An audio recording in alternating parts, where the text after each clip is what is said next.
Hello and welcome to the first ever Aussie Wire Christmas special because, well, this is our first Christmas since we were created in May 2023. Today we have a treat for you. We've compiled 3 of my favourite interviews from ARC, 2 of which were long-time bucket list interviews for me, and 1 was an amazing and unexpected bonus, an interview with a man that I've long admired. Today we have Michael Shellenberger, author of Apocalypse Never, Bjorn Lomborg, author of Best Things First, and finally Dennis Prager, who is basically the kindly grandpa that the entire planet needs right now.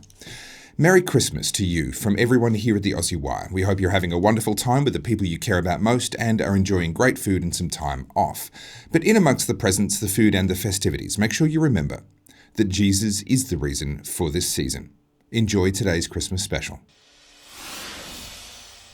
Moving to energy now, and I guess actually starting off with Apocalypse Never. For a lot of people, and we're talking about a better story here at ARC, the story that a lot of young people are being told right now is the world is about to end on your watch, and there's really nothing you can do about it because everyone older than you hates you and is just destroying the planet. What is Apocalypse Never about? Well, I think the first thing to acknowledge is that the world is getting warmer. Mm-hmm. I agree that greenhouse gas emissions are contributing to that warming, but it's not the end of the world. Sure. It's worth pointing out that more people die of cold than heat. We've actually done a really good job coping with this additional warming. The most important thing to know is that deaths from natural disasters have declined 90% even during the period when the population of the world quadrupled. Yeah. So somewhere between 300 to 500 people total die in the United States from natural disasters. Yeah. Nobody need die at all. But when you compare it to other disasters, we have a drug addiction crisis in the United States. 100,000 people, more than 100,000 people die every year from that. So when you're comparing it to problems, climate change is real, it's not the end of the world. And not only that, but carbon emissions have actually been going down over the last decade because of the transition from coal to natural gas fundamentally. Sure. And it's one of the technologies that scared me as a boy, nuclear power, has actually turns out to be the safest way to make reliable electricity, and it produces the least pollution of any technology. So we're at a moment now where there's a genuine grassroots pro-nuclear movement. I'm seeing it in Australia. It has begun. It's very inspiring because it's changing hearts and minds. And I think that Australia will go nuclear. I think it needs to go nuclear for national security reasons as well as environmental and economic reasons. So I think we're in the beginning of what will be a major shift of consciousness by people that care and love the natural environment and also want to lift everybody out of poverty. We are at the launch of the Alliance for Responsible Citizenship. You're one of the speakers. The theme here is a new story, or a better story, a better story.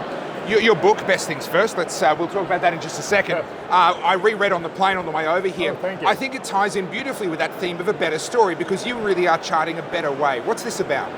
So, and let me just take a step back because this is just part of it. Please do. It's really about saying, if you think the end is nigh, if the world is coming to an end, there's nothing you can do to really get people focused on and focusing on how can we make the world better, or you're going to be spending all your money, for instance, on climate change, which is a real problem, but then you're going to spend all of it because you think it's the end of the world. So we need to sort of back people off from this end of the world and then make them realize things are actually, in general, a lot better. And it's not rocket science. We live much longer. We've basically conquered most of poverty. We used to all be poor, and now it's only 10%. Look, it can be better, but we're much, much better off today. And that also means you can have hope for the future, that things that work can actually make a big difference. And that's where this book and many other things come in.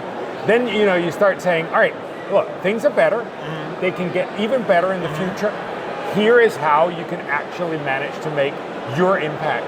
And so I think, to a very large extent, this art conference is a place where we can not only have the better story, but also get people to focus on very specific things. So some of the things we talk about here, this is for the poor half of the world.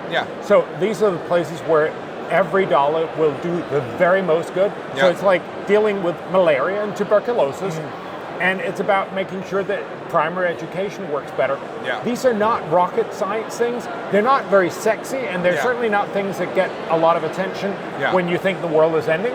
But it's actually something that could make a huge difference for a lot of people in the world. So with that explosion in popularity, not that popularity was necessarily the goal, but you've had this explosion in profile, let's say, in the last couple of decades, where you've become very much the kind of a figure that can walk through a room like this, and even in this rarefied company, you're someone that people point to and look at and go, oh, there's Dennis Prager. How do you continue to stay on task? There was a mission that you set out to accomplish in the first place that caused you to create PragerU. How do you stay on that mission and stay focused with that, with the appeal of fame and not necessarily fortune, but all of the other things that have now started to attach themselves to your life? I'm smiling because it's a completely good, rational question, and it is a non-issue in my life.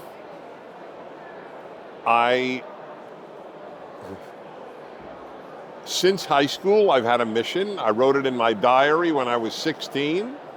I want to influence people to the good. That's all I care about.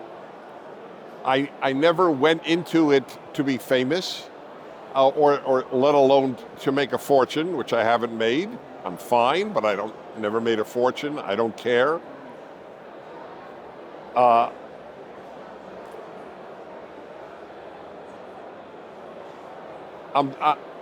The hesitation comes from, I know that a certain number of people can't believe it. Sure. But if you believe in what you say,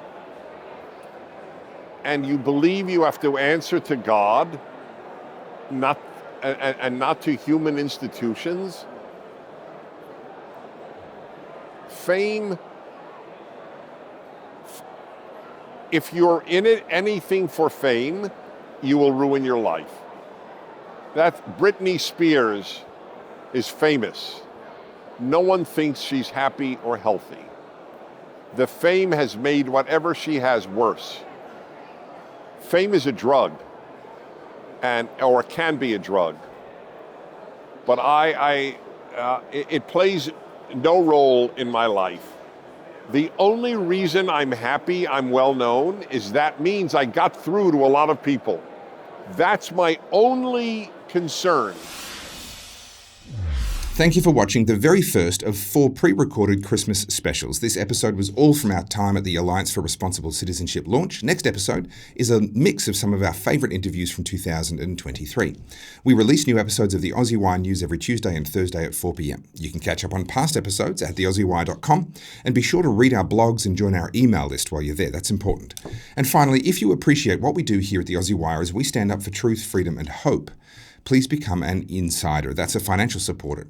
Our insiders get giveaways, discounts, exclusive content, including every interview from ARC, and our insiders community. You can become an insider at the link below. Thank you so much for watching. I'm Topher Field, and this is the Aussie Wire.